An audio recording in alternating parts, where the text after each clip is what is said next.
friends, this is Caitlin. I am so glad to be back with you in the new year. This is our first video, and today I'm going to be making a sweet, simple winter scene with some really fun die cut elements and an amazing little background, and I just am so excited to share it with you. So I'm going to be using these Pink and Main fancy frames, and I'm using the one that's going to go around my little snowman here, and I'm tracing it just to make sure that when I place my stamp in and when I'm coloring my scene, that everything is laid out exactly how I want within my die cut. So we're going to make this whole scene first and then go in with our die cut. I'm using the sweetest little snowman from Whimsy Stamps. I will have all the products linked down in the description box below for you, but these little guys are just the cutest. And I was trying to figure out what sentiment I wanted just to make sure that there was a room for it down at the bottom. We won't stamp that until our coloring is done, just in case.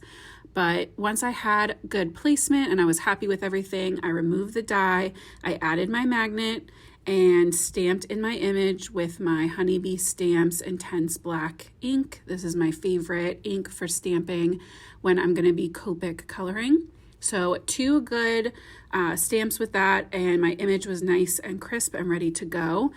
And I had no idea what pattern paper colors I was going to use for this to start. I kind of made my scene up first and then built everything else around it.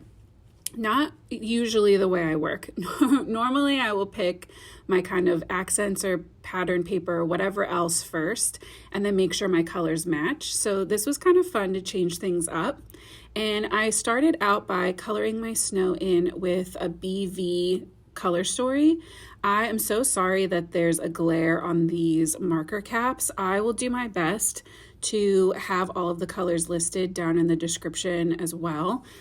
So if you need a color breakdown, go check in there. But it was a lot of BV 00, BV quadruple 0. And then I'm also going to end up bringing in, this is that BV quadruple, just kind of blending all of that out. But I'm also going to go in with some blues in a little bit just to kind of brighten everything up. These are beautiful, but they were really light. So yeah.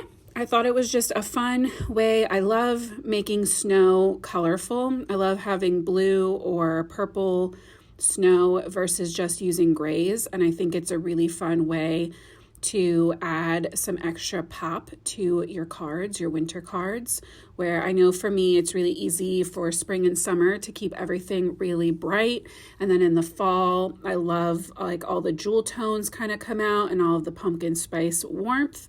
But in the winter, I think that sometimes all of the gray on gray on gray, I have enough gray looking out the window. I don't need it in my cards too. So I think that these kind of softer pastel colors are still a fun way to add in a little bit of fun and just like something different to try, right?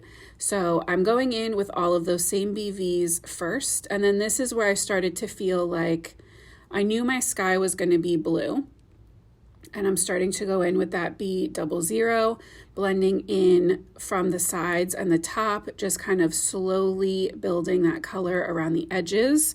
I did not worry about if any of this made it into my snowman. I certainly tried to avoid it, but I didn't overly think about it because I knew with the hat and the bird and everything kind of in the way, I would be able to cover any little mistakes that happen because these markers are so light.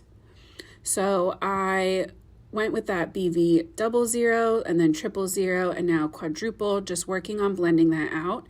And full transparency, at the end of this, we're going to go back in and build in even more blue to the sky because this also was just a little pale once everything else came together. So I want to throw that out there too, that just because you think your coloring is done doesn't mean you can't go back and make edits later. So now is when I'm pulling in that B00 from the sky and using it just to add extra saturation and kind of a pop to the snow on the bottom, because that's why snow can look so colorful, is that it's reflecting color and light from around it. So that can be from the sky, from, you know, as it starts turning into spring and there's little crocuses popping up and stuff like that, you get all of those colors reflected back. So I gave my snowman a little carrot nose and some dark wooden stick arms going in with my E70s to stay in that purpley undertone. And then I decided to go in with some rosy pinks for my little scarf and the mittens, and then we're going to use the same ones for the hat and the hearts as well. Just kind of using the artist drawn lines and enhancing those shadows that are already in there for you. I did have my Whimsy Stamps paper pad on my desk to the side, which kind of has a cool toned pink, purple, blue, gray overall color story, but I hadn't picked this specific paper. I just knew that there were soft kind of rosy pinks in there somewhere, so that's why I leaned into these pinks versus my RVs, which is usually how I would go for a wintry scene. So it was kind of fun to still use pink but change up which colors I was using. So these are all those R80s, kind of just building up that color on the side. And then I thought that the hat looked a little plain. So after I color in the pom pom with some cool gray markers, I went C5 and C3 for this. I am going to go back in, I think after the hearts and the lines on the hat, we're going to add in another marker. We're going R56. This does not go obviously in the lineup with the R80s, but it is a perfect complement to them and adds just a little bit more depth. So for the hearts, I did my darkest two colors from the scarf and then added in that R56 as my darkest shadow shade. And then I will pull that marker back in to add some knit or like ribbing lines on the hat in a little bit. I wanted to pull in that blue one more time, so I decided to make my bird a little bluebird. 100% not how it would look in nature, but that's okay. And again, I started out a little conservative and then decided that my bird was a little too light and I wanted to add in a little bit more color. So I pulled out some blue markers that I don't use very often, but I love how it looks and I love how it ties in with everything else. So now is where I am doing those rib kind of fabric lines. I was going to do knit, but I ended up making my lines too close together, but I really do like this ribbed look anyway. So I'm starting out at the top where the pom-pom is and kind of just making my lines come down through the hat and kind of widen as they reach the end, like the brim of the hat. And at first they were too wide, and then I added in more lines in between them, and then they were too close to do knit. So I just went with it. So that is the scene we're starting out with. It went pretty quick. It was really not stressful, and this is the kind of sky I can get behind doing. Normally my skies are kind of a stressful situation for me. I overthink it, but this one was easy peasy. I did get a Copic airbrush kit and a new compressor. So I'm going to be trying that this month. And once I get a hang of it, I will share it with you guys so you can see how that works, because I have no idea yet how it's going to work. I stamped in my Love at Frost Sight sentiment with the Juniper Catherine Pooler ink. I love that blue color. And now is when I'm starting to go through all of those Whimsy papers to figure out what kind of background I wanted. So when I saw this pink one, I was like, we're pulling that to the side. And then I was torn because I really liked this white, but it felt like it just washed everything out. It was just too soft. There wasn't any contrast. Everything was going to blend together. So I took the same fancy frames, the biggest die, the frame die, and I wasn't sure at this point either if I was going to use the inner or the outer section. So I liked this idea of having the space in between, but I also toyed with it having that smaller piece as more of a mat behind it with just the plain card in the back. I didn't like the plain white for either of these options. It just felt kind of unfinished to me. There's just too much white space going on.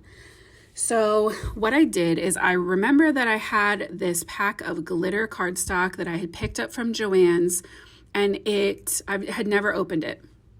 But I loved it because the glitter wasn't going to come off. I know a lot of brands make these types of glitter paper. And as I was flipping through, this bright, bold silver really jumped out at me. And I decided that I wanted it to be the middle section. So having the frame, some space for the silver, and then my little scene on the inside. And I have no regrets. I absolutely love how this turned out, and it's such a fun way to add some shine and pop to your card without rhinestones or sequins or loose glitter. That's, for me, I know I'm going to make a mess everywhere with it. I trimmed this panel down just a tiny bit smaller than my card base so that I wouldn't have to be so stressed about making sure my frame covered it. And I went in with the Simon Says Stamp super thin foam squares. These are my favorite foam squares. And I get the mix pack where you get the big and the small in both white and black foam. I cannot recommend it to you enough.